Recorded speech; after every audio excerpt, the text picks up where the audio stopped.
Assalamualaikum warahmatullahi wabarakatuh. Kali ini saya Eko Susilo dengan nomor NIM 2003010136, mahasiswa BCC Akuntansi pada mata kuliah Pendidikan Kewarganegaraan di kelas KMA 04 Prodi Komunikasi di tahun 2023 Universitas Cyber Asia. Kali ini saya akan menyajikan sebuah hal mengenai bagaimana menangkal penyebar luasan hoak di pemilu tahun 2024 dalam sebagai berkedudukan warga negara, pendidikan kewarganegaraan dengan latar belakang pendidikan apapun bagi masyarakat lainnya. Sebagaimana diketahui bahwa latar belakangnya pemilu tahun 2024 itu kalau berdasarkan pembuatan artikel pada waktu itu kurang lebih 172 hari, 8 jam, 17 menit, detik, 09 detik kalau kita untuk mundur. Kalau per tanggal 28 September 2023 pada jam 9.39 itu dimulai kurang lebih 138 hari lagi, 14 jam, 21 menit, 27 detik lagi. Februari 2024, pemilu serentak dilaksanakan di Indonesia.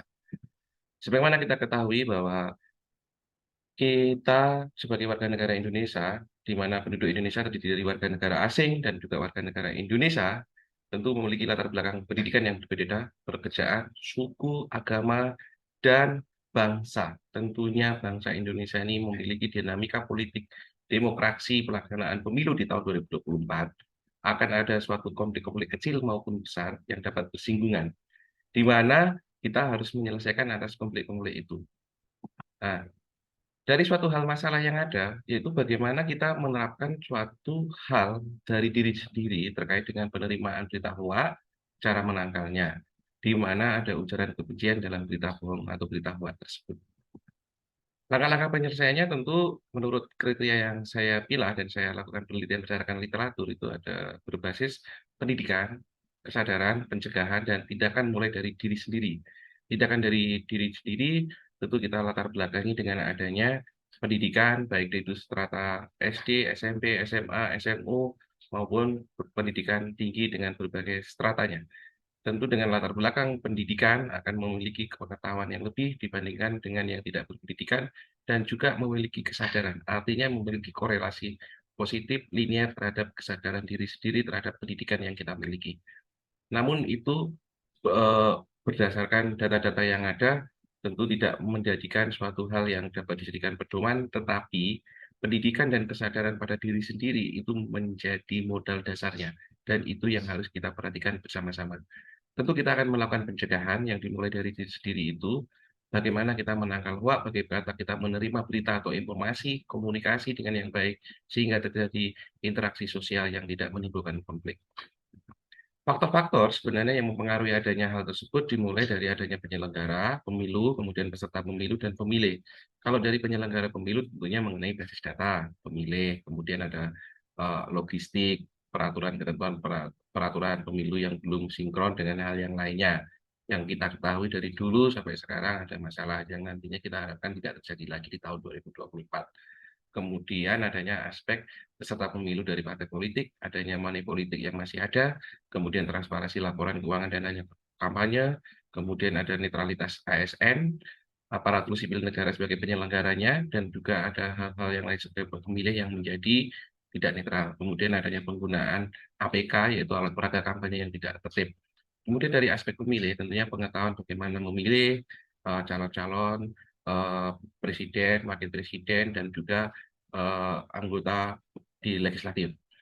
Dan yang terakhir ini adalah hal yang paling penting, yaitu bagaimana kita menangkal penyebaran berita hoak dan hate speech supaya tidak menimbulkan pelaksanaan pemilu maupun tahapan-tahapannya yang dimulai dari sekarang maupun yang kemarin dan yang akan datang juga tidak terjadi dengan terulang atau minimal tidak ada, sehingga kita tidak menjadi bagian yang tidak benar itu.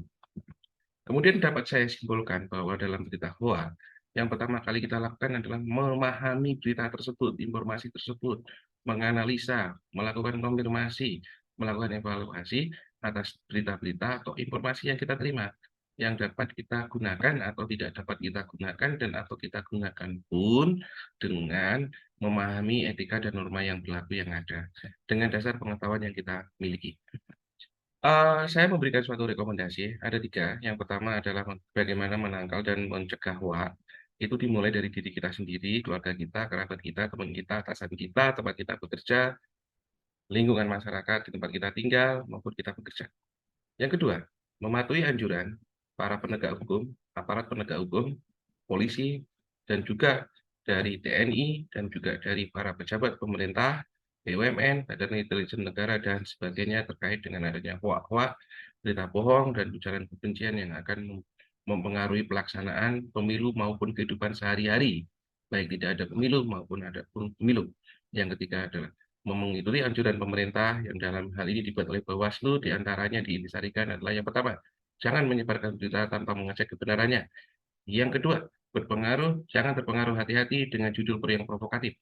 Kemudian teliti dan amati, cermati alamat situs-situs yang tidak baik, yang mempengaruhi provokatif tindakan seseorang. Kemudian memeriksa fakta, foto, video, dan juga bisa saja terlibat aktif dalam kumpulan masyarakat yang berkontribusi dalam anti hoak. Kemudian segera adukan ke pihak yang berwenang bila menemukan berita hoak, tentu dengan dilandasi ketentuan yang berlaku. Sebagai sumber referensi, saya menggunakan Google dengan ketentuan lisensi komersial dan lainnya. Yang kedua, artikel berjudul yang saya tulis sendiri, kontribusi nyata dalam pemilu 2024 dalam penyebaran hoak dalam memenuhi ketentuan pendidikan kewarganegaraan, di mana yang ketiga intisari materi pendidikan kewarganegaraan oleh Dr. Haji Yusuf Setiadi, SH, SSTK, MK, MM, MHUM. Beliau adalah dosen saya. Terima kasih. Wabillahi taufiq wal hidayah. Wassalamualaikum warahmatullahi wabarakatuh.